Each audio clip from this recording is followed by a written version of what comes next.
Good afternoon, everyone. I'm Emmanuel. I'm going to go over my waklet collection. So, starting off, it is called MR Reflection Collection, just Marketing Rebellion, because that's the book we're reading. I did the bare minimum, the 12 sources, then my own thoughts about the chapter, and then my thoughts on the sources I got. So the first one is building in public versus building in stealth. That's just, however which way you would like to operate. You have people watch you as you build, or you do it in comfort and privacy, and so on and so forth. Chapter 1 is mainly about how you want your customers to see you, because the book is about how to be more human, things as such. Chapter 2 is the conflicting views of how marketers think our customers see versus how they actually see, and just how they don't align whatsoever, and they should align. The source I put for this one was the Mr. Beast interview. Like, it's a 1 hour long interview.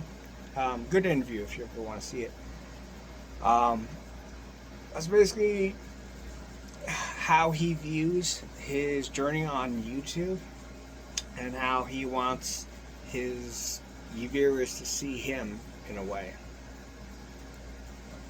Chapter 3 is about building your own personal brand, how you can use that brand to tell a story, then that can turn into snowballing an effect, and everything else kind of works itself out in a way. The source I got for this one was a VTuber named Smug Alana, and she's reacting to a video about why dating apps are finally dying. Good video.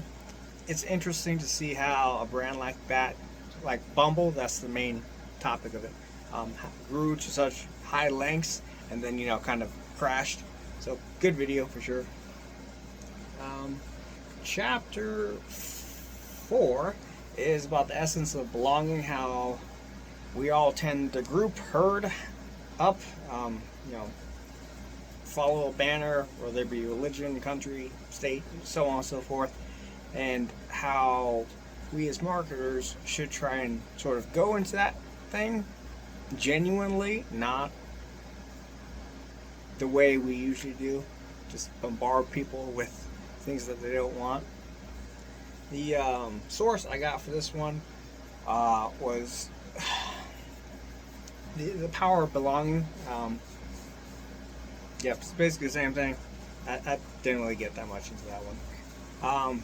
Chapter 5 is about customers and their self-interest. It's simple. Your customers aren't going to die on the hill for you. They're willing to do that for themselves, which is good. That's what they should do. But we as marketers can't expect them to give more than we do, I guess. Not I guess, just, yeah. The article, customers' expectations and how they change.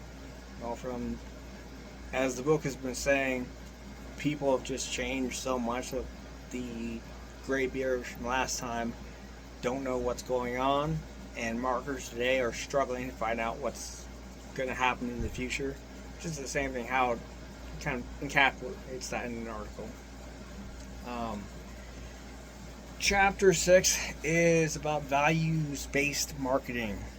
So what does your company believe? What does your brand believe? It's useful because I always think about, politics. That's the easiest definition that always pops into my mind. And the article I chose was kind of like that. How does polarizing help build your brand? It's basically staking in the ground that I believe in something. I'm willing to say it out loud and have people judge me for it, and people are going to be like, "Yay, that's awesome," or like back, "No, I don't want to deal with you anymore." But yeah. Alright, chapter 7 is how marketing has gone so out of control with automation, how marketers themselves pretty much just disrespect their customers. I get that. Like, if you anyone who's dealt with any kind of marketing from a company past or present knows that it's annoying to be just almost to the point of harassed with marketing stuff that you just don't want. Uh, Personal example, I was going through my emails this last week and I saw Redfin. Now, everyone wants to buy a house, and I sometimes just go over there when I'm bored and look up houses and things like that. And I've never noticed how many emails Redfin has sent me. Of the 15,000 emails in my Gmail box that I don't read, a good majority of it is spam. But the other majority is just things I've looked up the one time, and I've just been bombarded with all of these marketing emails. And Redfin had 3,662 emails sent over the last 2 years to my inbox, and it's like, what the heck is this going? Like, that's just overkill. It really is. Anyways, the source is 10 ways companies annoy customers. It just gives it's a how not to what you should not do to piss off your customers. All right, chapter 8, kind of short. I thought I missed something, or like I bought the wrong book for a second, like somebody ripped out pages or whatnot. But it's short. It's like a list of guidelines, really. And the only thing that really came to mind with this one was like the FTC advertising and marketing guidelines of things you can't do. Yeah. Alright, chapter 9.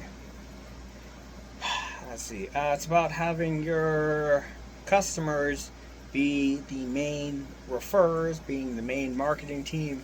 Like, even though you're not telling them, hey, make a social media post about this day and schedule it for tomorrow and so on and so forth, it's natural, it's organic how your customers naturally want to help you out because they are willing to go up on that hill and fight for you. Probably not die for you, but go up on the hill and charge and so on and so forth. This reminds me of word of mouth. Like, I've never noticed how many companies are there that have grown due to just purely word of mouth, which is strange. I've always thought like marketing is how you get into people and so on and so forth. It's not really this book, but yeah, word of mouth marketing, 7 strategies to make it work in 2025. Chapter 10 is about pathfinders, people who have just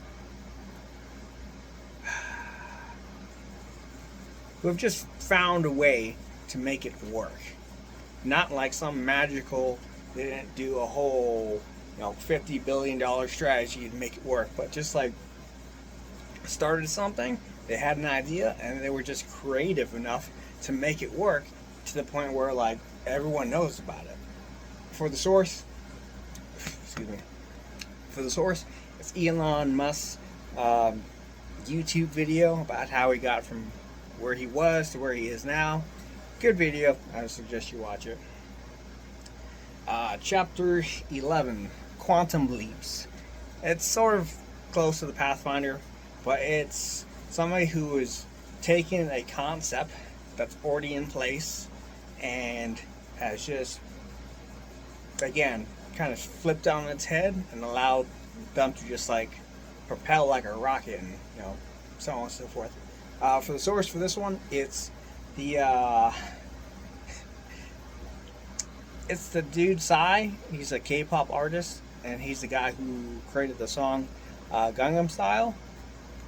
So, quick little thing about him. The video says it too, but like, he brought K-pop sort of outside of South Korea and got it like worldwide. Like, it used to be just like a niche thing before he released that song, and then after he released that song, everyone started to want more of him, want more of Korean K-pop and everything like that. So he was the starting point of K-pop being released into the world. So if you want to blame anyone, blame him. It's too catchy. Alright. Chapter 12, the Fourth Marketing Rebellion. This chapter feels a little bit weird because I don't want to believe it, but it's kind of true. It's about how companies will soon have enough data on every single person in the world that they can target you down to the biology of something, which is really scary to think about, but it's really close.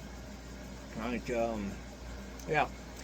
So the source I chose for this one was Hootsuite's breakdown of how the YouTube algorithm works and how the more you watch it, the more it kind of gives you more stuff to watch and keep on going and snowballing. Good little article, nothing too terribly revolutionary, but it's really interesting. Alright, well, that's all the 12 sources I've had on my waklet. I hope you go through them. If you have any questions, by all means reach out to me. But I think for the most part, all of those are pretty good.